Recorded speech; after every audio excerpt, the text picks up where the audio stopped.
이야기를 한번 나눠보려고 합니다.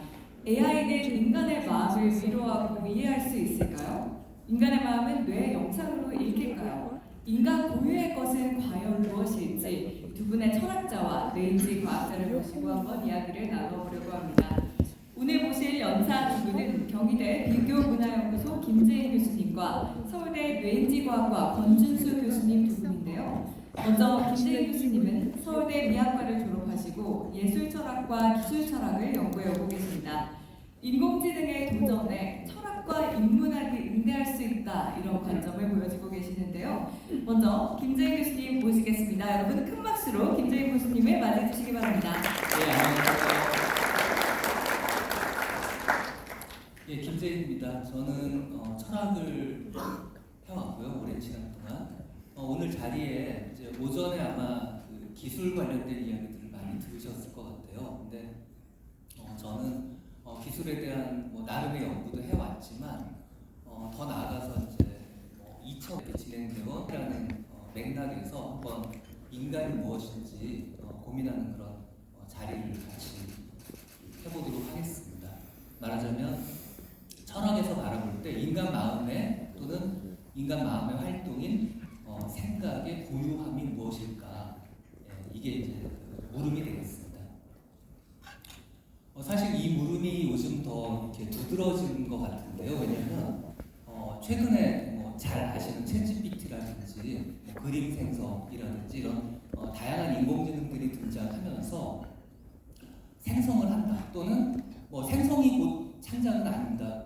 거꾸로 창작은 생성이긴 해요, 무조건. 근데 생성이 창작이라는 보장은 없는데 그래도 많은 분들이 이제 인공지능이 창작을 한다, 예술작품을 만든다, 이런 이야기들을 하고 있습니다. 이건 말하자면 인간의 가장 고유한 영역이었던 창작, 창조 이런 활동에 대해서 도전장을 던졌다, 이런 뜻이기도 합니다. 그럼 이제 우리 인간 입장에서 어떻게 바라봐야 될까? 나름 인간의 고유함이 여전히 남게 될 것인지, 아니면 이제는 기계한테 그냥 내줘야 하는 건지, 우리의 고유함을 이런 게 이제 질문거리가 되는 것 같고요. 저는 철학을 공부한 입장에서 이런 상황이 굉장히 사실은 반갑고 즐겁습니다. 왜냐하면 그 전까지는 우리가 일상적으로 아니면 이런 자리에서 인간이 무엇이냐, 인간의 고유함이 무엇이냐, 이런 것들을 잘 안 물었거든요. 근데 지금 우리가 묻게 됐고 서로 이야기를 나누고 이제 또 저 같은 사람이 이렇게 와서 뭔가 얘기를 들려드리고 하는 이런 기회가 이제 굉장히 저로서는 매력적인 상황이라고 생각합니다. 자, 철학적인 입장에서 볼 때요, 인간의 마음 그리고 생각 이런 것들은 굉장히 독특한 특징을 갖고 있습니다. 이 점에서 오늘 옆에 계신 교수님도 있지만 이게 뇌를 연구해서 과연 인간의 생각과 마음을 알 수 있는가 하는 오랜 질문이 있었습니다. 사실은 우리의 생각이라든지 마음의 활동은 상당히 주관적입니다. 다시 말하면 내 안에서 일어나는 거죠. 여기 와 계신 분들 마찬가지입니다. 분명히 뭔가 생각이 안에서 일어나는데 그 생각이 과연 객관적으로 검증하고 관찰하고 실험할 수 있는 그런 성격일까? 이걸 묻는다면 잘 알 수가 없습니다. 사실 여기 몇 분은 정교한 나노 로봇이고요, 몇 분은 외계인인데 그냥 얘기를 주고받을 수 있는 그런 상황 속에 놓여 있다면 그냥 그 사람이 생각하는구나라고 우리가 짐작할 수밖에 없는 거죠. 이런 식의 아주 독특한, 아주 주관적이고 1인칭적이라는 특징이 있습니다.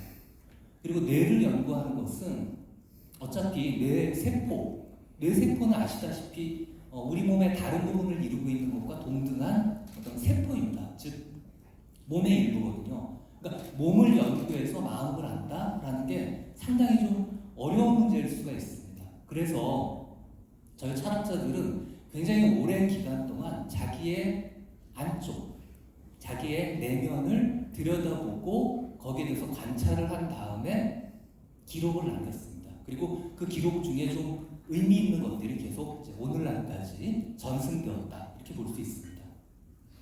근데 우리가 자기 안에 있는 얘기를 한다고 해서 그게 꼭 제멋대로 자의적이다, 임의적이다 그렇게만 얘기할 수는 없습니다. 왜냐하면 우리가 다른 사람과 대화를 하다 보면 뭔가 통하는 게 있거든요.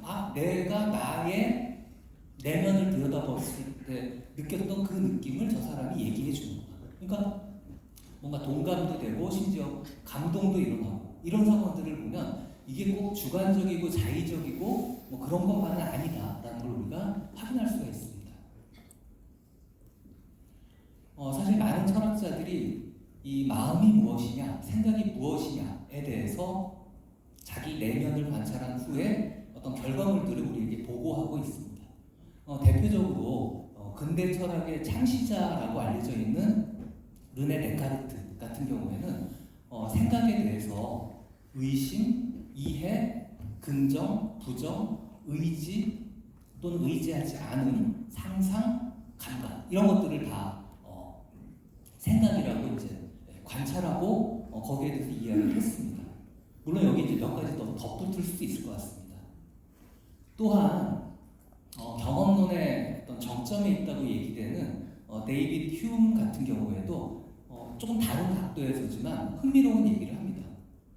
뭐냐면 불변하는 자아, 불변하는 마음 이런 게 있는 게 아니라 항상 우리 내면을 들여다보니까 생각들이 변하더라 라는 걸 이제 관찰을 했습니다. 그러면서 매번 변하는 그 생각들, 그걸 이제 지각이라고 부르는데요. 지각이라는 건 우리 안에서 이렇게 떠오르는 걸 염두에 두시면 될 것 같아요. 계속 뭔가가 떠오르는데 그것이 일정 시간 동안 좀 안정된 상태로 묶여있더라. 그런 정도의 관찰을 합니다. 그러니까 자아라는 것은 빠른 속도로 변화하면서 보기에 약간 시간을 계속하는 거다. 뭐 이런 식의 생각들이죠. 말씀이 좀 어렵긴 한데요. 여기에 이제 공통점이 있습니다. 우리의 자아, 주체, 정신 혹은 마음이라는 것을 그릇과 같은 어떤 걸 실체라고 부릅니다. 이런 실체로 이해하는 게 아니고요. 우리 같은 경우에 일반인들은 나의 존재라는 건 뭔가 불변하는 뭐가 바탕이 돼서 그 위에서 생각이 벌어지는구나 그렇게 이해하기 쉬운데 그런 식으로 이해하지 않고 오히려